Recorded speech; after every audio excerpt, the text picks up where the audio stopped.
Demand साथ में मैं ये कहूंगा कि उसकी अगर वहाँ पे बहुत सारी स्टेट लैंड और भी है, वाइडनिंग अगर हो जाए, अगर कोई स्पोर्ट्स ऑफिस बन जाए तो ये बहुत हमारे लिए फख्र की बात होगी, जो कि हारी गनमन में ऐसा प्ले ग्राउंड या ग्राउंड तहसील में मैं कहूँगा नहीं होगा, जो सुरफा हल्के में हमारे पास है। डिपो हो जाए ताकि लोग यहाँ से लकड़ी इस्तेमाल कर सकें।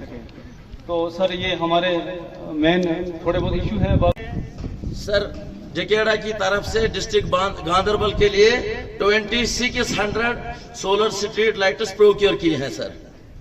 इस स्कीम में सर हमने ये पूरे लाइट्स लगा के 5 साल तक सर्विस देनी है, और हम डिस्ट्रिक्ट गांधरबल में लगाने के बाद सर एक सर्विस सेंटर कायम करेंगे जो 24/7 फोन पर अवेलेबल रहेगा।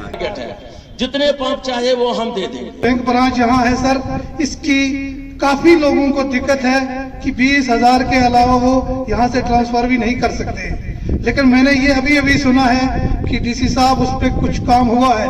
आपसे सर ये भी एक गुजारिश रहेगी कि उस रोड को अपने नोट्स में रखे ताकि गरीब आवाम को इस रोड कनेक्टिविटी से जोड़ा जाए। वर्दी डिप्टी कमिश्नर गांधरबल की निहायत मेहरबानी से, इनकी शफकत और मेहनत से हमारे यहाँ हारी गनमन पुल से लेके ये छामा तक नवाड़ में एक बहुत बड़ा प्रोजेक्ट रोड का सैंक्शन हुआ।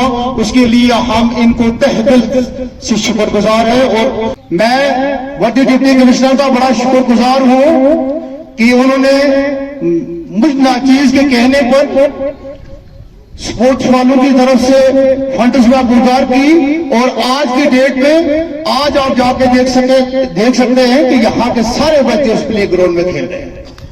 कोई भी बच्चा किसी इलीगल एक्टिविटीज में इस वक्त व्यवस्था नहीं है। इसलिए आप लोगों ने उठाए हैं, पहले उस पर ही चर्चा कर ली जाएगी। जैसे प्लेग्राउंड का एक मसला बताया कि स्कूल के अंदर प्लेग्राउंड की हमें आवश्यकता है, उसको हम लोग नरेगा के अंदर रख लेंगे और यहाँ पर गुड सॉइल डलवा के उस प्लेग्राउंड को हम लोग बनवा लेंगे।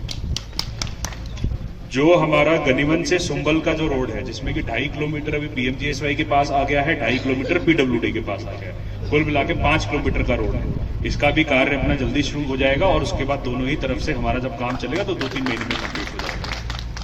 सूमो स्टैंड सोनमर्ग का जो मसला है कि सूमो स्टैंड में वहां पर दोनों स्टैंड को चलने दिया जाए, जो स्टैंड रजिस्टर्ड होगा सिर्फ वही स्टैंड चलेगा अभी।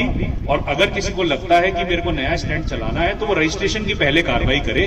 अगर रजिस्ट्रेशन हो जाता है उसका तो उसके बाद फिर हम लोग उसके ऊपर विचार कर सकते हैं। जब तक रजिस्ट्रेशन नहीं है तब तक कोई दूसरा स्टैंड वहां पर नहीं चल पाएगा, तब तक जो एग्जिस्टिंग स्टैंड है उसी के साथ में आपको चलना पड़ेगा। ये चीज हम लोग पहले भी क्लियर कर चुके हैं और इस बार भी मैं आपको क्लियर बताना चाहता हूँ।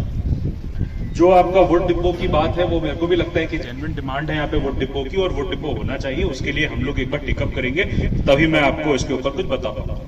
जो सोलर लाइट इन्होंने आज यहाँ पर दी है, ये मैं आप लोगों को बताते हुए बड़ी खुशी हो रही है कि हम लोगों ने इस साल 4.5 करोड़ की पूरे गांधरबल जिले में सोलर लाइट लगाई है। तो इसकी हमने लोकेशन भी पहले आइडेंटिफाई कराई है, जो कि पीआरआई महोदय ने बड़ा दिल बड़ा रख के अपनी केवल कॉमन स्पेसेस पे ही लगाने के लिए हमको अनुमति दी है। तो हम लोग केवल कॉमन स्पेसेस पे ही स्ट्रीट लाइट को लगाएं, और हमारे गांव के अंदर जो ऐसे चीज जगह हैं वहां पर हमको इसका इस्तेमाल करना चाहिए। बैंक ब्रांच की जो बात है उसका प्रपोजल गया हुआ, और बैंक ब्रांच के ऊपर जैसा कि अभी नूरानी साहब ने बताया उसके ऊपर काम जारी है। इसके अलावा भी आप लोगों के कुछ मसले मसाइल पहले भी थे, जिनकी एटीआर भी मैंने अभी देखी है, और जो कि यहाँ पर आप सब लोगों के देखने के लिए भी रखी गई है। और इसके अलावा एक बात मेरे को आप लोगों से करनी है, और वो है सैनिटेशन की, क्योंकि सैनिटेशन में हम लोग पिछले 1 साल से बड़ा प्रयास कर रहे हैं, और जिसके परिणाम भी दिखे हैं, कई जगहों पर दिखे हैं। लेकिन ये एक ऐसी चीज है कि जब 10 दिन फिर से सफाई ना हो, फिर से घर गंदा लगने लग जाता है। तो वही वाली स्थिति अभी हमारे साथ बन रही है। तो इसमें सभी पीआरआई महोदय से मैं पूछना चाहूंगा कि आप लोग क्या सैनिटेशन में चार्जेस देने के लिए तैयार हैं? जब वो व्यक्ति, जो वेंडर हमारा होगा, जो भी कचरा उठाने का काम करेगा, जब वो अपने पूरे महीने का काम कर देगा, उसके बाद ही उसको पेमेंट होगी। जिसमें सर हम बैठे